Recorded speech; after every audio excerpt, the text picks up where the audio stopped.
여러분, 기업의 겹겹악재, 진짜 악재가 겹겹이 쌓여 있다고 이야기할 만큼 심각합니다. 그러니까 신조어가 나오기도 해요. 오중원이라고. 예, 중앙일보에서 오중원이라고 이야기를 했는데 그 오중원이 결국 말입니다. 우리 경제에 치명타를 가할 수 있다는 이야기예요. 그 오중원이 코로나19의 2만 명, 중대재해법의 어떤 시작, 그리고 유가의 폭등, 이 세 가지를 들었습니다. 여러분도 알다시피 코로나19의 신규 확진자는 지금 확 늘어나잖아요. 벌써 2만 명인데 월말쯤 가면 얼마나 일어날 것인가. 여기에 대해서는요, 많은 사람들이 두려워하고 있습니다. 더더욱이 기업이 두려워하는 것은요, 공장의 생산 라인입니다. 대한민국의 대표 산업이라고 이야기하는 반도체 라인에 지금 만약에 코로나19가 창궐하게 되면 어떻게 되죠? 안 그래도 말입니다. 1명, 2명 코로나19의 확진자가 점점 나타나고 있는데 이게 만약에 30명, 40명에서 100명, 200명까지 늘어나면 반도체 라인도 서야 될지도 모릅니다. 자동차도 마찬가지입니다.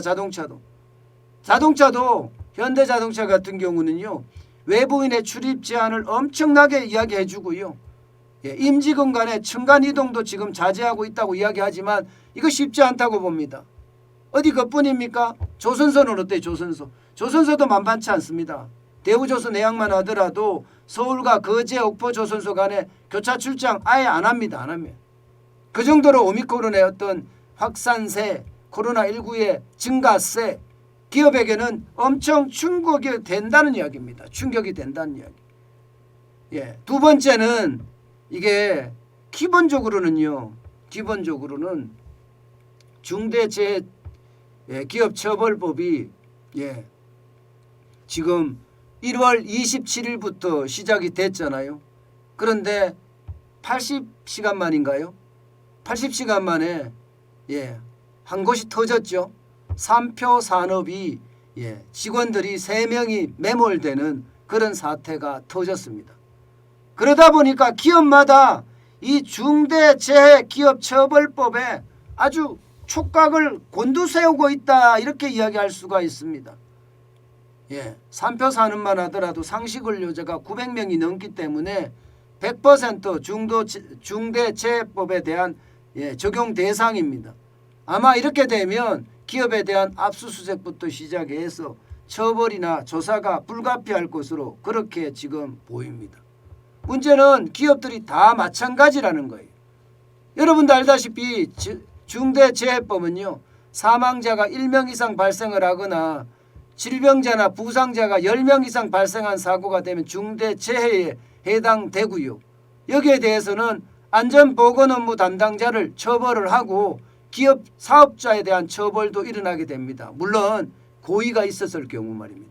그런데 더 심각한 것은 처벌 수위예요. 처벌은 기업인에게는요, 1년 이사의 징역 또는 10억 이하의 벌금입니다. 법인은 50억 이하의 벌금입니다.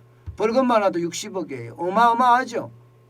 어마어마합니다. 아직은 5인 미만 사업장은 제외가 됐지만 50인 미만 사업장은 지금 적용이 될 가능성이, 물론 지금까지는 한다 했지만 3년은 유예됐어요. 그러나 앞으로 이것도 마찬가지 적용이 될 수밖에 없는 상황입니다. 3표는 900명이니까 당연히 적용이 됩니다. 적용이 되게 되면 그만큼 심각하게 될 수밖에 없습니다. 실제로 말입니다. 요즘이요, 기업의 생산 라인 분위기 완전히 바뀌었다고 합니다. 어느 정도로 바뀌었나 하면요, 라인에서 휴대폰 사용 아예 못하게 하고요, 운전하는 것도 무단횡단이나 또 산에 제한 속도 굉장히 낮추고요, 자전거 이용하는 사람들 헬멧 안 쓰면 회사 못 들어가게 이야기한다고 합니다. 게다가 중대재해가 발생할 가능성이 높은 사업장에는 기본적으로 로봇을 설치하고요, 자동화 설비를 도입한다고 합니다. 그만큼 말입니다. 기업들은 벌썩 얼어붙었다는 그런 이야기예요. 여기에다 세 번째 국제유가 장난 아닙니다. 여러분, 국제유가 이것은요, 그 어느 때보다 큽니다. 여러분 보시다시피 예, 북해산 브렌트유 가격이 91.21달러까지 올라갔습니다. 91.21달러까지. 이것도 1월 31일 기준이에요. 지금은 조금 떨어졌긴 하지만 앞으로 계속 올라갈 듯이 보입니다. 북해산 브렌트유가 올라가면 두바이유도 많이 올라가겠죠. 여기다가 서부 텍사스산 중질유도 많이 올라가겠죠. 이미 두바이유도요 89달러 이상 올라갔고요. 서부 텍사스산 중질유도 88달러까지 올라갔습니다. 그러다 보니까 이것도 기업에게는 치명타예요. 기업의 기계들을 돌리려고 하면요. 이게 기름이 필수적이잖아요. 그런데 기계를 돌리려고 하는데 필수적인 기름 자체가 가격이 계속해서 이렇게 올라가면 그에 대한 부담은 커질 수밖에 없다는 이야기가 되잖아요. 예, 그만큼 말입니다. 기업에게는 지금 유가에 대한 부담 굉장히 크다는 거예요. 결국은 말입니다. 기업은 유가에 대한 부담, 그죠? 원유죠. 그래서 오중원이라고 하는데 중은 중대재해법에 대한 부담. 여기에다가 오는 오미크론에 대한 부담을 말하거든요. 오미크론 2만 명씩 계속 늘어나니까. 그러니까 오미크론 오, 중대재해 중, 예, 국제 원유 해서 원, 오중원의 충격이 지금 기업에게 다가와 있다. 이렇게 이야기하는 겁니다. 문제는요. 지금 기업에게 수출이 심상치 않다는 사실이에요. 1월에 48억 9천만 달러가 적자가 났잖아요. 이게 결국은요. 가격이 올라가서 그렇거든요. 가격이. 무슨 가격이 올라가느냐.